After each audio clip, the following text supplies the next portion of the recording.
Assalamualaikum warahmatullahi wabarakatuh. Alhamdulillahirabbil alamin. Allahumma shalli ala sayyidina Muhammad wa ala ali sayyidina Muhammad.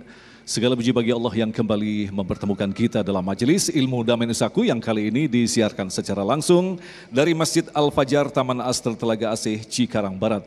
Alhamdulillah telah hadir guru-guru kita Kiai Haji Syarif Matnaji dan Ustadz Azhari Nasution yang akan mengangkat tema yang sangat menarik sekali berkaitan dengan penyakit yang bersarang di dalam diri kita yang disebut dengan kesombongan.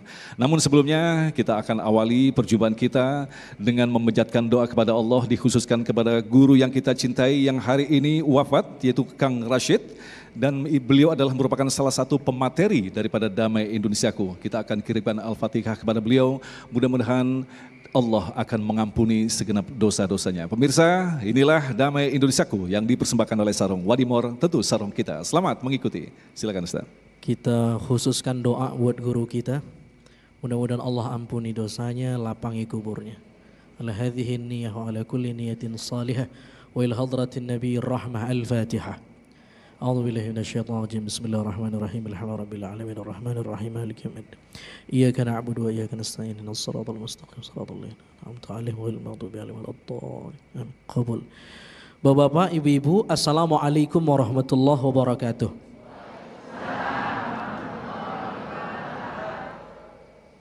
Alhamdulillahirabbil alamin. Allahumma salli ala sayyidina Muhammad wa ala ali sayyidina Muhammad.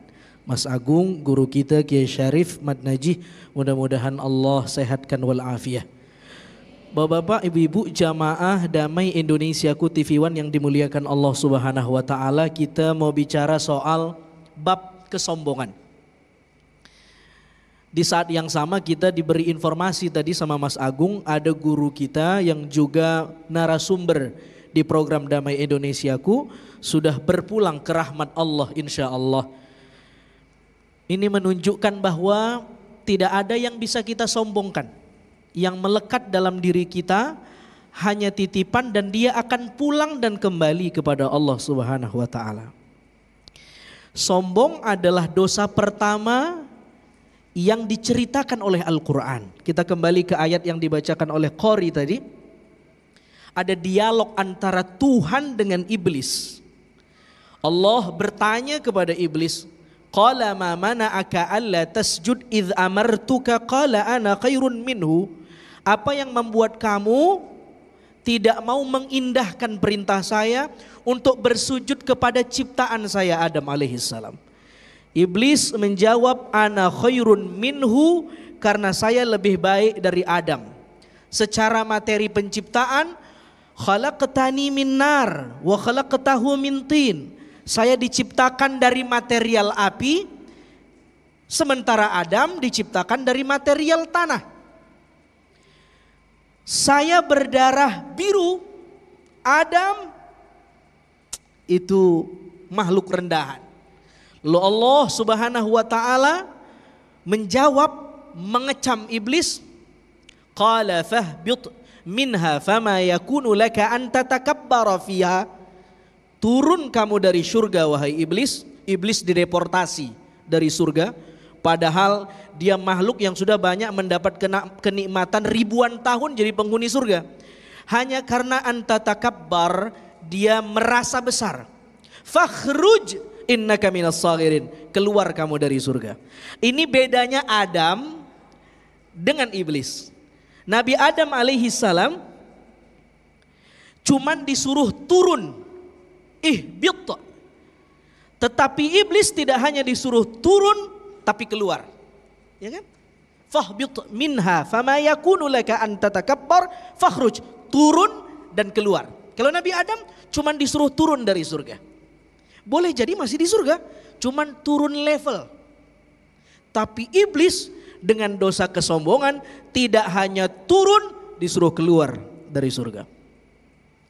Al-Quran juga menginformasikan kepada kita, kalla innal insana la yatgha ar-ra'ahu istaghna. Biasanya kata Al-Quran, manusia itu menjadi sombong ketika dia melihat dirinya cukup. Dia melihat dirinya serba ada. Dia melihat dirinya nggak punya kekurangan. Sehingga dia berlaku sombong.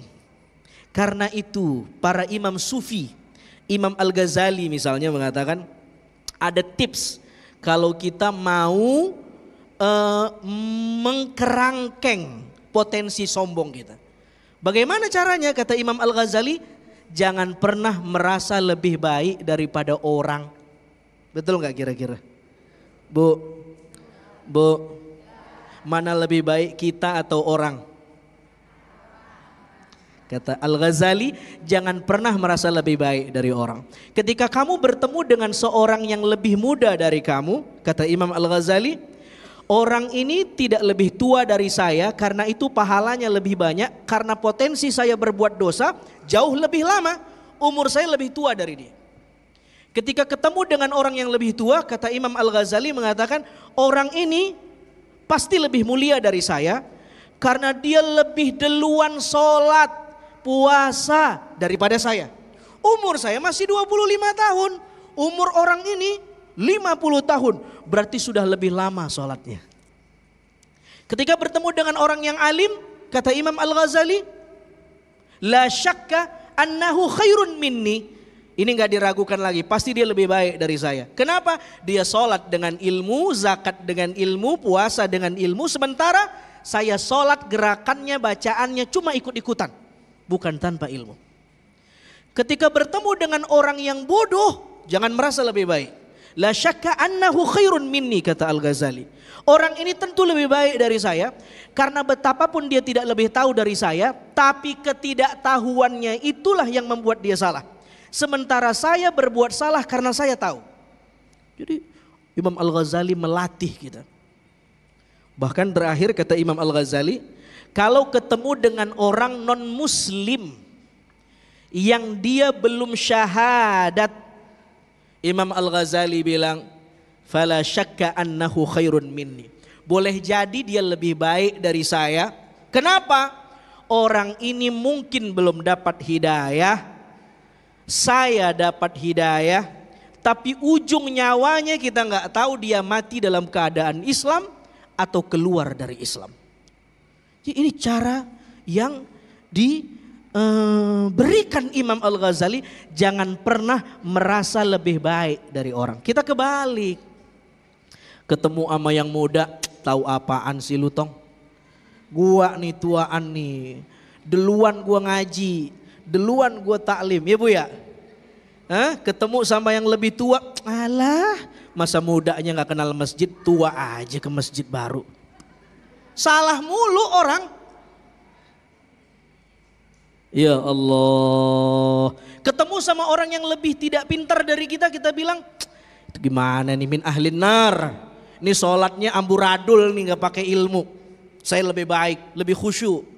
Pasti sholat saya diterima, dia gak diterima. Ketemu sama yang lebih alim, ngomong doang, gak dilakuin. Semua orang dia anggap lebih rendah dari dirinya. Nah, ini tips dari Imam Al-Ghazali.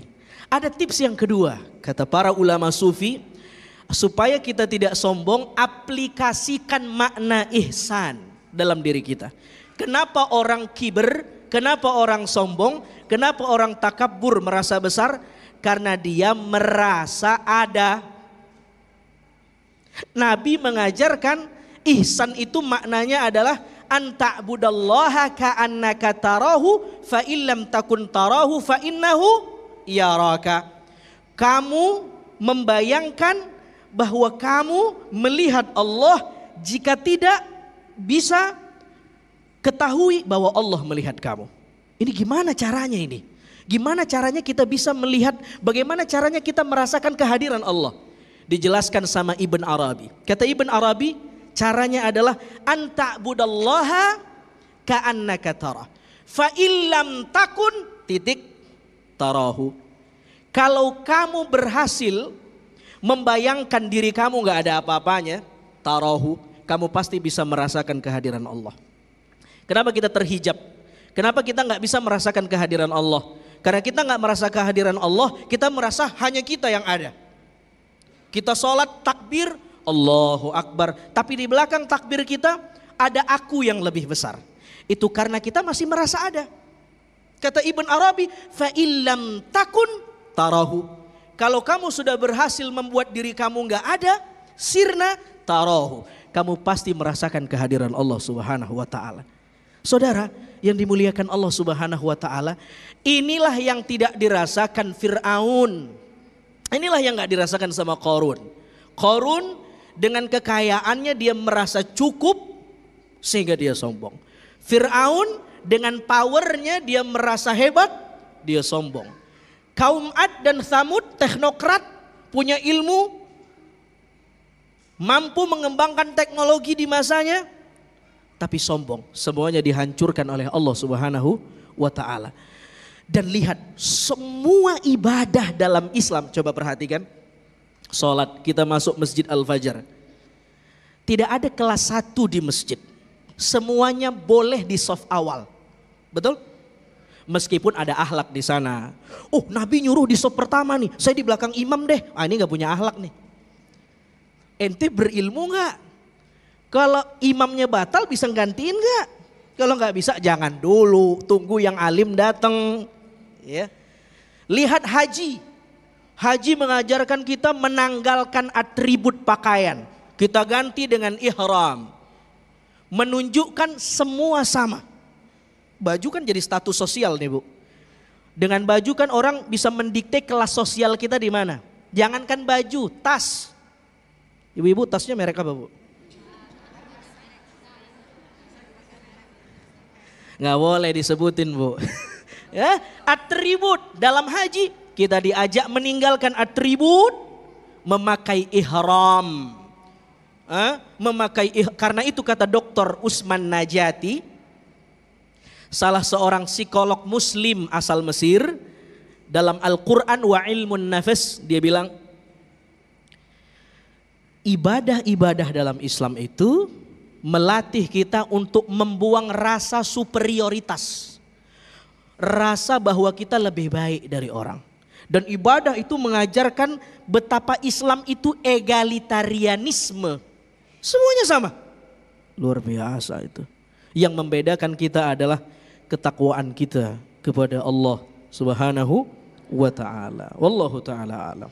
Baik, terima kasih Ustadz Azhari Nasution yang telah memberikan gambaran kepada kita betapa ulama-ulama besar pada masa lalu memberikan cara bagaimanakah kita sesungguhnya harus mengendalikan penyakit yang terus menempel di dalam diri kita selama kita masih berada di dunia, yaitu yang disebut dengan kesombongan.